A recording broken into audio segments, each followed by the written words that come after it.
Assalamualaikum. Welcome to Shah Group Educational Channel. This is your mathematics instructor Muhammad Faizan.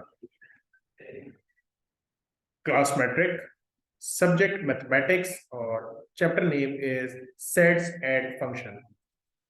बेटा आपकी book का पहला chapter है ये, technically that is chapter number 17, क्योंकि 16 चैप्टर्स आप लोग चैप्टर 9 में पढ़ चुके हैं। अब आप मैट्रिक में आके 17th चैप्टर पढ़ रहे हैं। आपकी बुक के हिसाब से देखा जाए तो फर्स्ट चैप्टर है, वैसे ये 17th चैप्टर है। Sets and functions. What we will learn in this lecture?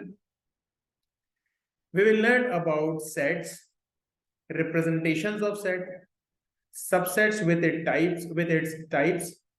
उसकी कुछ एग्जांपल्स करेंगे, एमसीक्यूज करेंगे और सेक्शन बी के जो सवाल आते हैं वो देखेंगे। So let's begin. Set, set किसको कहते हैं बेटा? Set are a collection of well defined object. देखिए ये चीज है main, well defined objects. Set किसे कहा जाता है? Collection of well defined objects, यानी कंप्लीटली डिफाइंड हो और एक दूसरे से रेलिवेंट होने चाहिए। A set is represented by a capital letter symbol. किसी भी सेट को रिप्रेजेंट किससे किया जाता है बेटा? कैपिटल लेटर से। जरा सा वापस समझ लेते हैं क्या कह रहा हूं मैं। सेट किसे कहा जाता है? Well defined object. यानी कि मैं आपसे कहूं set of male students in your class, set of provinces in Pakistan, set of cities in Pakistan. तो एक वेल डिफाइंड ऑब्जेक्ट या एलिमेंट्स को हम सेट कहते हैं। रिप्रेजेंट किससे करते हैं? कैपिटल लेटर से। रिप्रेजेंटेशन एक तरीके से नहीं हो सकती, तीन तरीके से हो सकती है। कौन कौन सी? टेबुलर फॉर्म, जिसमें सारी वैल्यूज हम बाकायदा नंबर्स की फॉर्म में लिखते हैं, एक एक वैल्यू को डिक्लेयर किया जाता है, डिफाइन किया जाता है। दूसरा हमारे पास मेथड होता है सेट बिल्डर फॉर्म, जिसमें हम मैथमेटिकल वे में लिखते हैं। क्या पढ़ा जाता है इसको देखें जरा। X such that x for all n, यानी नेचुरल नंबर की बात हो रही है। कौन सा नेचुरल नंबर की बात? जिसमें x की वैल्यू 0 से बड़ी हो और 11 से छोटी हो। देखिए ना, लेस देन का साइन लगा हुआ, 0 less than x less then 11, यानी x की वैल्यू 0 से बड़ी हो और 11 से छोटी हो। तो नेचुरल नंबर कौन से होते हैं? 1 से स्टार्ट होते हैं। 0 से बड़े नेचुरल नंबर कौन से होंगे? 1 2 3 4 5 चलते रहेंगे। वो कह रहा है 11 से छोटी वैल्यू, यानी कहां तक लिखोगे आप? 10 तक। तो हमारी वैल्यूज बनेगी 1 2 3 4 5 6 7 8 9 10। ये जो सेट हमने बना दिया, अब जो नंबर्स लिख के बना दिया वो कौन सा बना दिया? टेबुलर। तो टेबुलर में बाकायदा एक एक वैल्यूज लिखी जाती हैं और सेट बिल्डर में मैथमेटिकल वे में लिखा जाता है। डिस्क्रिप्टिव फॉर्म, डिस्क्रिप्टिव फॉर्म ऐसी फॉर्म जिसमें आप सारी की सारी वैल्यूज इंग्लिश में लिखेंगे। इसमें लिखेंगे इंग्लिश स्टेटमेंट में, जब लिखेंगे डिस्क्राइब करेंगे तो दैट इज डिस्क्रिप्टिव फॉर्म। तो तीनों तरीके से रिप्रेजेंटेशन होती है सेट। अब आ जाते हैं सबसेट किसे कहा जाता है बेटा? सबसेट कहा जाता है set A is a subset of B if all elements of A are also in B. Set A जो है वो बी का सबसेट कहलाएगा। सबसेट का साइन होता है ऐसे। सेट ए सबसेट कहलाएगा बी का अगर ऑल एलिमेंट्स ऑफ सेट ए के, अगर तमाम एलिमेंट्स किस में मौजूद हो? बी में मौजूद हो। अगर सेट ए के तमाम एलिमेंट्स बी में मौजूद है तो फिर वो उसका सबसेट कहलाएगा। मैं आपको मिसाल दूं, बल्कि इसमें एग्जांपल होगी, जरा पढ़ते हैं। और इसी तरीके से अगर ए जो है वो बी का सबसेट है तो ऑटोमेटिकली बी क्या हो जाएगा? ए का सुपर सेट। अगर ए बी का सबसेट है तो बी क्या हो जाएगा? ए का सुपर सबसेट। एक एग्जांपल की बात कर लेते हैं ताकि आपको कहानी समझ में आ जाए। सपोज करें आपके पास ए में लिखा हुआ है 2 4 6 और बी सेट में आपके पास लिखा हुआ है 2 3 4 5 6। आप देखें क्या ए सेट की तमाम वैल्यूज बी में मौजूद है? बिल्कुल मौजूद है। तो हम कहेंगे A is a subset of B, और यू भी कह सकते हैं B is a super subset of, right?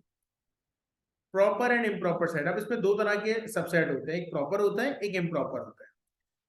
N improper subset is a subset containing every element of the original set. क्या मतलब? अगर एक सेट की तमाम वैल्यू दूसरे में मौजूद है, मैं और आसान कर लूं अपनी बात को, एक सेट में लिख देता हूँ, आपको ये कहानी समझ में आ जाएगी। मैंने एक सेट लिखा 2 4 6। जरा देख कर बताएं क्या ए के तमाम एलिमेंट सी में मौजूद है? बिल्कुल मौजूद है। तो अकॉर्डिंग टू दिस डेफिनेशन ए जो है वो सी का सबसेट है। लेकिन सी के भी तमाम एलिमेंट्स ए में मौजूद है, यानी आप आसान लफ्जों में कहें तो दोनों बिल्कुल कैसे हैं, इक्वल्स हैं। अगर दोनों सेट इक्वल्स हैं तो फिर ये सबसेट तो है, क्योंकि डेफिनेशन के मुताबिक तो काम हो रहा है कि भाई इसके तमाम एलिमेंट सी में मौजूद है, तो सबसेट तो है। लेकिन कौन सा सबसेट कहलाएगा? इम्प्रॉपर सबसेट कहलाएगा, क्योंकि तमाम की तमाम एलिमेंट्स इसमें मौजूद हैं। लेकिन सी भी तो ए का सबसेट है, आसान लफ्जों में ए सी का सबसेट है और सी ए का सबसेट है, तो इसे हम कहते हैं improper subset. A proper subset contains some but not all the elements of the original set। जैसे ए और बी के साथ कंडीशन थी कि भाई ए के कुछ एलिमेंट्स बी में मौजूद थे, तो हम कह रहे थे कि A is a subset of B. Short कर लेते हैं अपनी बात को, समराइज कर लेते हैं। अगर एक सेट की तमाम वैल्यूज दूसरे सेट में मौजूद है और दूसरे सेट में उससे ज्यादा वैल्यूज, तो हम कहेंगे पहला सेट दूसरे का सबसेट है और दूसरा पहले का क्या है, सुपर सबसेट। अगर एक सेट की तमाम वैल्यूज दूसरे में मौजूद है और दूसरे सेट में इसके अलावा और कोई वैल्यूज नहीं, आसान लफ्जों में इक्वल्स टू है, बराबर के सेट है, तो सबसेट तो है, लेकिन कौन सा सबसेट है? Proper subset, improper subset. अगर सेम वैल्यूज है तो इम्प्रॉपर सबसेट, ज्यादा वैल्यूज है तो proper subset. For example consider set, अब यही आपको एग्जाम्पल दे रहे हैं, एक सेट है 1 2 3 4 5 6, देन 1 2 4 ये और ये क्या कहलाएगा? इसका प्रॉपर सबसेट, क्योंकि 1 2 4 कुछ एलिमेंट्स है, सारे एलिमेंट्स नहीं। लेकिन इसकी जब बात की जाएगी तो ये तो सारे एलिमेंट्स होगा ना, एक तरह से इक्वल्स टू हो गया। अगर इक्वल्स टू हो गया तो फिर ये क्या कहलाएगा? Improper subset. Power set, the power set of set A is defined as the set of all the subset of the set A, including the set itself and the null or empty set। यानी एक set के कितने possible subsets बन सकते हैं, चाहे proper चाहे improper, किसी भी सेट के कितने सबसेट बन सकते हैं, सारे के सारे जब आप लिख देंगे तो वो क्या कहलाएगा? आपका power set. It is denoted by PA, किससे रिप्रेजेंट किया जाता है? पीए से। Basically this is a combination of all subsets including null set और गिवन सेट। तो मैंने आपको बताया कि एक ऐसा सेट जिसके तमाम पॉसिबल सबसेट लिख दिए जाए, चाहे वो प्रॉपर हो चाहे वो इम्प्रॉपर हो, तो उसे हम क्या कहते हैं? उसे हम पावर सेट कहते हैं। चलिए कुछ एग्जांपल करते हैं इसकी। Can write the following set in tabular form. कुछ सेट्स हैं आपको डिस्क्रिप्टिव फॉर्म में दिए हुए, आपको उसको टेबुलर फॉर्म में लिखना है। तो बड़ी आसान सी बात, जरा समझते हैं। देखिए पहले क्या लिखा हुआ है? Set of all integers between -3 and 3। आपको पता है इंटीजर्स कौन से होते हैं? इंटीजर होते हैं 0 1 2 3 सो ऑन, और माइनस की तरफ जाएंगे तो -1 -2 -3 एंड सो ऑन। तो अब वो कह रहा है तमाम इंटीजर्स लिखो जो -3 और 3 के दरमियान आते हैं। तो -3 और 3 के दरमियान कौन से इंटीजर्स आते हैं? -2 -1 0 1 और 2। सिंपल। दूसरे में क्या कह रहे हैं? Set of composite numbers less than 11। अब कंपोजिट नंबर ध्यान में लाने पड़ेंगे। कौन से होते हैं कंपोजिट नंबर? कंपोजिट नंबर बेटा होते हैं जो अपने अलावा किसी और के टेबल में आते हैं। जैसे प्राइम नंबर कौन से होते हैं? जो अपने अलावा किसी के टेबल में नहीं आते। कंपोजिट नंबर कौन से होते हैं? जो अपने अलावा किसी के टेबल में आते हैं। और वो कह रहे हैं लेस देन 11। अच्छा याद रखिए 2 से स्टार्ट होता है। 1 ना प्राइम नंबर है ना कंपोजिट नंबर है। 1 ना प्राइम नंबर है ना कंपोजिट नंबर है। 2 से शुरू होती है कहानी। 2 एक कंपोजिट नंबर है। 3 भी नहीं, 2 अपने अलावा किसी के टेबल में नहीं आता। 3 अब 1 को नहीं कंसीडर कीजिएगा, 1 तो जाहिर है 1 के टेबल में तो सारी वैल्यूज ही आती। तो 2 अपने अलावा किसी के टेबल में नहीं आता, तो 2 प्राइम नंबर है, हम कंपोजिट की बात कर रहे हैं। 3 भी प्राइम नंबर है। 4 क्योंकि टेबल में आता है 2 के, तो 4 हमारा कंपोजिट नंबर। 5 पर नहीं आता, 6 आता है 2 के टेबल में, 8 भी आता है, 9 भी आता है, 10 भी आता है। तो वो तमाम नंबर्स जो अपने अलावा किसी के टेबल में आते हैं, और उसने कहा था लेस देन 11, तो 11 से कम होने चाहिए। बस 10 तक हमने लिखा और हमारा जवाब कंप्लीट हो गया। तीसरा क्या है? अभी कौन सा फॉर्म है? हमने पढ़ा था set builder form. x such that x belongs to p। p का मतलब क्या है बेटा? Prime number. इसका मतलब जो अपने अलावा किसी और के टेबल में नहीं आते। कह रहा है x की वैल्यू 5 से बड़ी होनी चाहिए, ग्रेटर देन होनी चाहिए। 5 से बड़े प्राइम नंबर कौन से होते हैं? 5 से बड़े प्राइम नंबर, 5 से बड़ा प्राइम नंबर होता है 7, फिर 8 भी आता है, 9 भी आता है, 10 भी आता है, 11, फिर 12 आता है, 13। अब आप सोचेंगे 5 को कंसीडर नहीं किया लेकिन हम 13 को कंसीडर कर रहे हैं, ऐसा ही है ना? क्यों कर रहे हैं जरा देखिएगा। 5 के साथ लिखा है x ग्रेटर देन 5, यानी 5 से बड़ी वैल्यू, और 13 के साथ अगर आप और से देखें तो क्या लिखा हुआ है? लेस देन इक्वल्स टू, ये इक्वल्स टू का साइन है। इसका मतलब ये होता है कि आपने 13 को भी कंसीडर करना है, ठीक है? अगर यहाँ भी सिर्फ ये साइन लगा होता ना तो हम 13 को कंसीडर नहीं करते, 13 से पहले तक रखते, लेकिन जब ये लिख दिया साइन तो इसका मतलब 13 को भी इंक्लूड करना है, तो 7, 11, 13। उसके बाद नेक्स्ट हमारे पास लिखा है y such that y belongs to o। o कौन से नंबर्स होते हैं? Odd numbers. y की वैल्यू 7 से बड़ी और 17 से छोटी, तो 7 से बड़े ऑड नंबर्स कौन से होते हैं? 9, 11, 13, 15। 17 को इंक्लूड नहीं करेंगे, अगर ये ऐसे लिखा होता तो फिर हम 17 को इंक्लूड करते हैं, ठीक है? नेक्स्ट हमारे पास क्या है? z such that x belongs, z such that z belongs to r। r कौन से होते हैं बेटा? रियल नंबर्स, 2, 2.5, 2.9, 2.112, तमाम numbers. z square equals to 121, तो इसको सॉल्व करना पड़ेगा। z स्क्वायर इक्वल्स टू 121, बेटा स्क्वायर खत्म करने के लिए क्या लगाया जाता है? रूट लगाया जाता है। 121 का रूट आपको मालूम है कितना होता है? 11। तो आंसर क्या आएगा? 11, और 11 एक रियल नंबर है। 2 मिनट के लिए सपोज करें इन्होंने r की जगह सोचे e लिख दिया हो, यानी इवन नंबर्स लिख दिया होता। अगर इन्होंने इवन नंबर्स लिखा होता तो आंसर हमारा क्या आ रहा है? 11। क्या 11 इवन नंबर्स है? नहीं है, तो फिर आप पता है इसका आंसर क्या लिखते हैं? फिर इसका आंसर आप नल सेट करते हैं, क्योंकि 11 is not an even number. लेकिन क्योंकि आर की बात कर रहे हैं, रियल नंबर तो है, तो आप 11 लिखेंगे। इसी तरह कह रहा है p such that p belongs to q। q याद है कौन से नंबर्स होते हैं? Rational numbers. रैशनल नंबर कहते हैं जो अपॉन में होते हैं। कह रहा है for all p square equals to minus, और स्क्वायर खत्म करने के लिए क्या लगाते हैं? रूट लगाते हैं। बेटा -1 का रूट कितना आता है? आपको शायद याद होगा, आपने 9th क्लास में पढ़ा है, आयोटा। क्या आयोटा एक रैशनल नंबर है? बिल्कुल भी नहीं, आयोटा तो एक इररेशनल नंबर है। तो आप यहाँ पर क्या आंसर लगाएंगे? Null set. अगर ये इररेशनल नंबर की बात करता है, ये क्यू डैश कह देता, तो आपका फिर आंसर क्या आता? आपका आंसर आता है f इज इक्वल्स टू, इसके अंदर आप आयोटा लिख देते। लेकिन क्योंकि वो रैशनल की बात कर रहे हैं तो आयोटा रैशनल नंबर थोड़ी है। Right the following set in set builder form. Set builder form में लिख रहे हैं। चलिए सवाल दिए मैं इसको लिखने की कोशिश करते हैं। कह रहा है set of all rational numbers. Rational number कौन से होते हैं? क्यू से रिप्रेजेंट होते हैं, तो देखो हम क्या लिखेंगे? x such that x for all belongs to q। Rational number के लिए q रिप्रेजेंट कर दिया बिटवीन 5 and 6, तो 5 से बड़ी वैल्यू, 6 से छोटी वैल्यू, तो हमने लिखा x ये यू यानी 5 less than x less then 6। 5 से बड़ी वैल्यू, 6 से छोटी वैल्यू।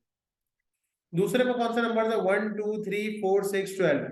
अच्छा नेचुरल नंबर है, लेकिन आप देखें सारे कौन से हैं जो जिसके टेबल में 12 आता है? ये सारे वो नंबर्स हैं जिसके टेबल में 12 जरूर आता है। तो आप क्या लिखेंगे? सेट ऑफ नेचुरल नंबर तो लिखेंगे, इस क्यू को क्या कर देंगे अगली बार? n कर देंगे। कर दिया। कहां से शुरू कर रहे हैं? 1 से शुरू कर रहे हैं, 12 तक लेके जा रहे हैं। अच्छा 1 और 12 को इंक्लूड कर रहे हैं, तो हम कौन सी साइन लगा रहे हैं? Less than equals to. अगर मैं लिख दूं 1 less than x less than 12, तो इसका मतलब 1 से कहानी शुरू नहीं होगी, 2 से शुरू होगी और 11 तक जाएगी। लेकिन क्योंकि लेस देन लगा दिया तो इसका मतलब उसको इंक्लूड करना है, तो 1 से लेकर 12 तक की कहानी ओके बिल्कुल है। फैक्टर्स ऑफ 12, तो ये तमाम वो नंबर्स हैं जो अपने अलावा जो जिनके टेबल में 12 आता है। अगला क्या है बेटा? 0, +-1, +-2, सो ऑन +-40। तो ये इंटीजर्स हैं। कहां तक जा रहे हैं? 40 तक जा रहे हैं, तो हम क्या लिखेंगे? n की जगह आ जाएगा, n की जगह आ जाएगा बेटा, इंटीजर्स है ना, तो क्या आएगा? z। और इंटीजर्स भी कौन से? जो 0 से स्टार्ट कर रहे हैं 40 तक जा रहे हैं, लेकिन कौन से? प्लस माइनस दोनों। देखें अब ये z ने रिप्रेजेंट कर दिया कि ये बेसिकली प्लस माइनस दोनों की बात हो रही है। अगर मैं z प्लस लिख देता तो इसका मतलब वो सिर्फ पॉजिटिव की बात करता है।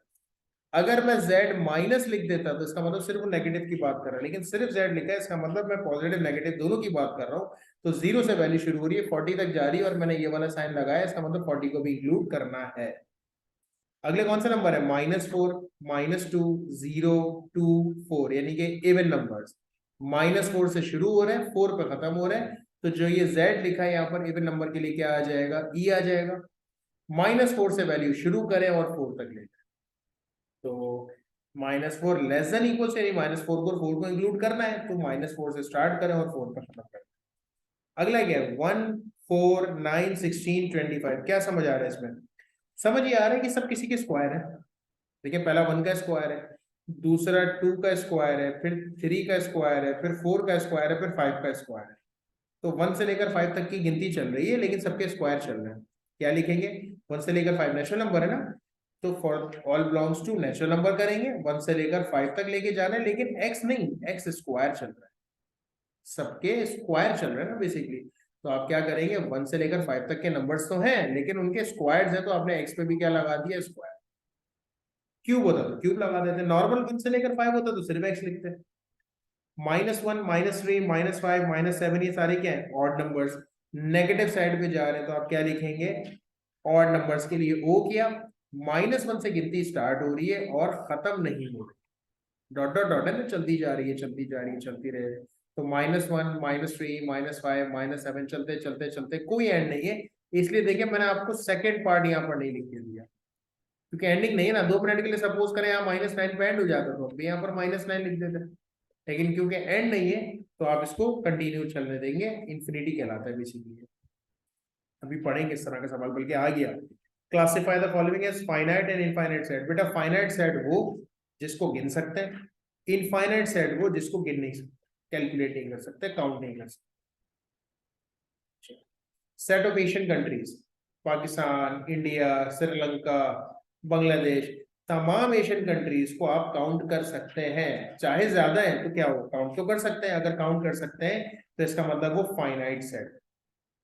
Set of all real numbers between 6 and 9। अब 6 और 9 के दरमियान रियल नंबर्स कौन से होते हैं? 6.9 भी होता है, 6.3 भी होता है, 6.225 भी होता है, 6.661 भी होता है। तो इतने नंबर्स होते हैं, ये तो मैं 6 की बात कर रहा हूँ, फिर 7 शुरू करूंगा, फिर 8 शुरू करूंगा।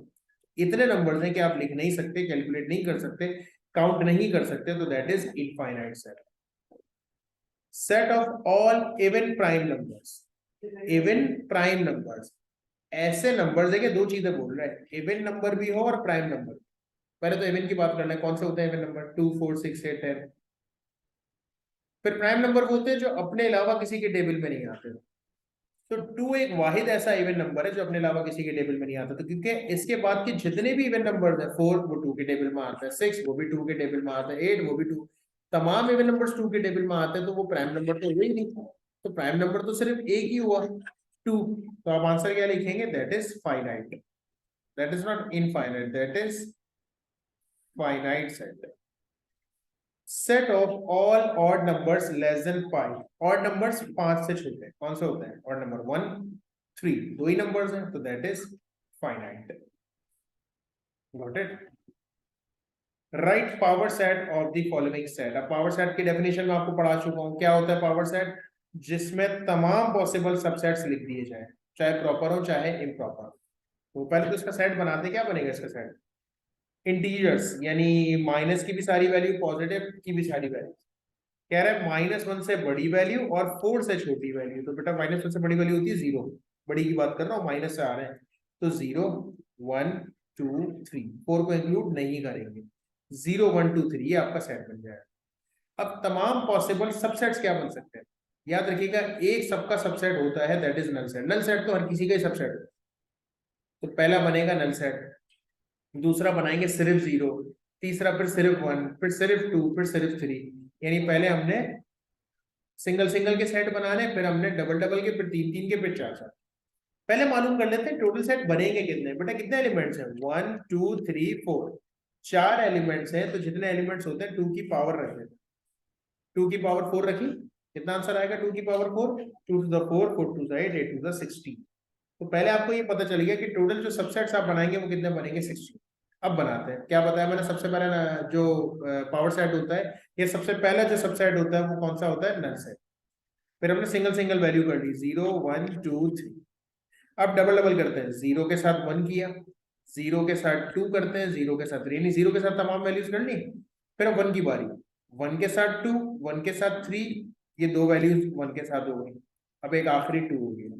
तो आपने दो दो वाली भी कंप्लीट कर ली, 0 के साथ सारी वैल्यूज कर ली, 1 के साथ सारी कर ली, 2 के साथ कर ली। अब क्या होगा, अब तीन तीन वैल्यूज, तीन वैल्यूज क्या हो सकती हैं, 0 1 2, फिर क्या हो सकता है 0 1 3, फिर क्या हो सकता है 0 2 3, फिर क्या हो सकता है 1 2 3। जब तमाम आपकी प्रॉपर सबसेट्स बन गए तो आखिरी तो इम्प्रॉपर हो गई ना, जिसमें चारों वैल्यूज होगी। गिने जरा, टोटल करें 1 2 3 4 5 6 7 8 9 10 11 12 13 14 15 16। तो मैंने आपको ये कहा था कि टोटल 16 सेट बनेगी। कैसे, पहला नल सेट, फिर तमाम सिंगल वाली वैल्यूज, फिर तमाम डबल वाली वैल्यूज, फिर तमाम ट्रिपल वाली, और फिर सारी। याद रखिएगा कोई वैल्यू रिपीट नहीं करिएगा। 1,3 और 3,1 एक ही बात है सेट में। सेट में 1,3 और 3,1 एक ही बात है। इसीलिए एक बार जब आप 1 की सीरीज चला देते हैं तो 2 में आपको पीछे वापस रिपीट करके नहीं आना होता, क्योंकि सेम होता। चलिए अगला सवाल देखते हैं। मल्टीपल चॉइस क्वेश्चंस हैं जो एमसीक्यूज में आ सकते हैं। इस जितना टॉपिक मैंने आपको पढ़ा है इसमें से एमसीक्यूज आने के बहुत सारे चांसेस हैं। The set of first 3 prime numbers, prime number जो अपने अलावा किसी के टेबल में नहीं आते, पढ़ा चुका हूं कौन कौन से होंगे बेटा। 2 से शुरू होता है हमेशा, 2 3 5, हमें ऑप्शंस की जरूरत ही नहीं है, हमें मालूम है 2 3 5। अगला क्या, a set which contains all the sets under consideration. याद रखिएगा एक ऐसा सेट जिसमें तमाम की तमाम वैल्यूज आ जाए उसे यूनिवर्सल सेट कहा जाता है। याद रखने वाली बात है, क्या कहा जाता है उसे, यूनिवर्सल सेट। 0, 1, 2, 3, सो ऑन कौन सा सेट है, 1 2 3 होता है नेचुरल नंबर, 0 से शुरू होता है तो होता है होल नंबर्स, तो होल नंबर्स पे टिक करते हैं। Two sets A and B are said to be dash sets if they have same coordinate। यानी ये कहना चाह रहा है कि दोनों के नंबर ऑफ एलिमेंट सेम है। अगर एक सेट है 1 2 3, दूसरा भी सेट है 1 2 3, तो वही इक्वल है, और अभी की डेफिनेशन के मुताबिक वो इम्प्रॉपर सबसेट भी है। लेकिन मैं कह रहा हूँ एक सेट है 1 2 3, लिख लेते हैं, एक सेट है 1 2 3, एक सेट है A comma B comma C। अब इक्वल तो नहीं है, लेकिन इसमें भी 3 एलिमेंट्स हैं, इसमें भी 3 एलिमेंट्स हैं, तो इसे क्या कहा जाता है, इसे इक्विवेलेंट कहा जाता है। ऐसा सेट जिसके नंबर ऑफ एलिमेंट सेम हो उसे इक्विवेलेंट कहा जाता है। Which of the following is a null set, इसमें से नल सेट कौन सा है। तो नल सेट को बिल्कुल इस तरह रिप्रेजेंट करते हैं जैसे ए में लिखा हुआ है, बी के मुताबिक भी यानी ऐसे भी रिप्रेजेंट किया जाता है, ऐसे भी रिप्रेजेंट किया जाता है, ऐसे रिप्रेजेंट नहीं किया जाता। इसका तो मतलब है कि 0 एक वैल्यू है, तो A and B both. Which of the following two sets are equal, इनमें से कौन से सेट्स इक्वल है। बड़ा आसान, कौन से सेट्स इक्वल है। ये ना 1 2 3 2 1 3, मैंने आपको भी थोड़ी देर पहले बताया कि 1 2 3 लिखूं या 2 1 3 लिखूं, बात एक ही है, अरेंजमेंट में सेट्स में फर्क नहीं पड़ता। Dash is a set is a collection of well defined and distinct object. अगर आपने लेक्चर शुरू से सुना है तो पहली ही स्लाइड पे आपको मैंने सेट की डेफिनेशन पढ़ाई थी, और सेट की डेफिनेशन यही तो लिखी हुई थी, set is a collection of well defined objects. A set which is described with the help of statement, जिसमें स्टेटमेंट के मुताबिक डिस्क्राइब करके डिफाइन किया हुआ, तो वो कौन सा सेट होता है, हमें मालूम है, descriptive. Anything belongs to a set is called, set के अंदर जो भी वैल्यूज होती हैं उसे क्या कहा जाता है, याद रखिएगा उसे एलिमेंट्स कहा जाता है। सेट के अंदर जो भी वैल्यूज होती हैं उसे क्या कहा जाता है, एलिमेंट्स कहा जाता है। The number of elements in power set, अगर इसके हम पावर सेट निकालें तो कितने एलिमेंट्स बनेंगे, तो हमें मालूम है 2 की पावर रखते हैं, कितने एलिमेंट्स है 1 2 3, 3 एलिमेंट्स है ना, 2 की पावर 3 कितना हो जाएगा, 2 to the 4, 4 to the 8। Options के बगैर ही हम आंसर मालूम कर सकते हैं अगर हमने प्रॉपर्ली लेक्चर सुना है। The set N is known as, सीधा सीधा पता है 1 2 3 4 5 कौन सा सेट होता है, नेचुरल नंबर। होल नंबर किससे रिप्रेजेंट होता है वैसे, 0 से। The total number of proper subset of a given, इसके प्रॉपर सबसेट्स कितने बनेंगे, पहले तो बनाते हैं इसके पावर सेट कितने बनेंगे, कितने एलिमेंट है 1 2 3 4, तो 2 की पावर क्या रखोगे बेटा 4, तो 2 की पावर 4 हो जाएगा 16, टोटल सेट बनेंगे 16। वो कौन से पूछ रहा है, वो प्रॉपर पूछ रहा है। तो आपको याद होगा अभी हमने बनाया था आखिरी जो सेट होता है वो इक्वल होता है, सारी वैल्यूज आ जाती है। वो इम्प्रॉपर होता है। तो तमाम सेट, पावर सेट में एक जो होता है वो इम्प्रॉपर होता है। तो 16 में से एक गए, कितने बचेंगे? 15 प्रॉपर होंगे। पावर सेट में एक इम्प्रॉपर होता है, बाकी सारे प्रॉपर होते हैं। Every set is a dash of itself. Her set अपना क्या है? अपना तो सबसेट है ना, चाहे वो इम्प्रॉपर ही है लेकिन सबसेट तो है। तो अपना सबसेट जरूर होता है हर सेट। इसका मतलब क्या है? इसका मतलब है कि A is a subset of B.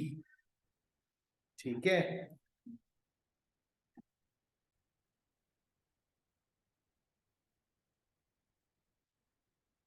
Next हमारे पास है, अभी मैं थोड़ी देर पहले देखा था कि इसका मतलब इसके अंदर जीरो है, एक एलिमेंट है। तो कह रहा है dash is a set which has dash elements. कितने एलिमेंट्स है बेटा? एक एलिमेंट है इसके अंदर। Zero itself an element. Sets are generally represented by, शुरू में ही बताया सेट्स को किससे रिप्रेजेंट किया जाता है? कैपिटल लेटर्स से। विच of the following set has only one subset? इनमें से कौन सा सेट ऐसा है जिसका सिर्फ एक सबसेट बनेगा? अच्छा, पहला सबसेट तो सबका नल सेट ही होता है। तो अगर हम इसके सबसेट बनाने जाएं तो एक नल सेट बनेगा, एक एक्स बनेगा, एक वाई बनेगा, फिर एक्स वाई बनेगा, तो बहुत हो गए। इसका बनाने जाएंगे तो एक नल सेट बनेगा और एक में हमारे पास एक्स बनेगा, तो दो सेट बन जाएंगे। इसका भी ऐसे ही एक नल सेट बनेगा और एक में वाई बन जाएंगे। इसका सिर्फ एक सबसेट नल सेट बनेगा। तो ये आपका आंसर है। The symbol this stands for, क्या कहता, क्या कहलाता है? अभी बता रहा था, बार बार पढ़ भी रहा था जब मैं बना पा रहा था ये, तो इसको कहते हैं फॉर।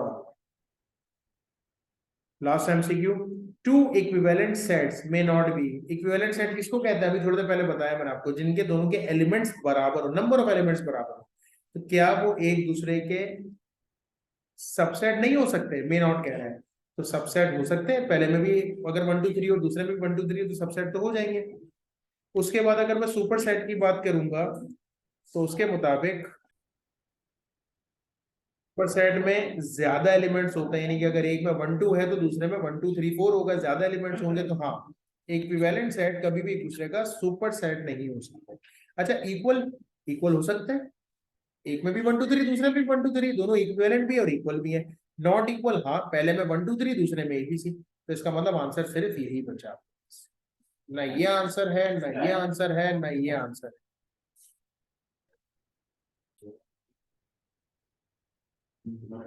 अच्छा, सेक्शन बी में से एक सवाल आता है और अमूमन बहुत ज्यादा आता है सेक्शन बी से ही सवाल, तकरीबन आता ही है तकरीबन सालों में। सवाल हमने इस तरह के बिल्कुल इससे पहले किया भी है। क्या सवाल है देखें, राइट पावर सेट ऑफ ए 5 10 15। तो अभी अभी हमने पावर सेट का एक सवाल भी किया है, इसके एमसीक्यूज भी किया, हमें समझ में आ गया कि पावर सेट होता है क्या। तमाम पॉसिबल सबसेट्स लेके जाते हैं, प्रॉपर भी इम्प्रॉपर भी। तो पहले मालूम कर लें कि कितने सेट बनेंगे। कैसे पता चलेगा? ऐसे पता चलेगा कि इसमें कितने एलिमेंट्स हैं बेटा, तीन ना, 5 10 15, तीन एलिमेंट्स हैं। तो इन तीन एलिमेंट्स, यानी हम क्या करेंगे, 2 की पावर 3 रख देंगे। 2 की पावर 3 कितना होगा?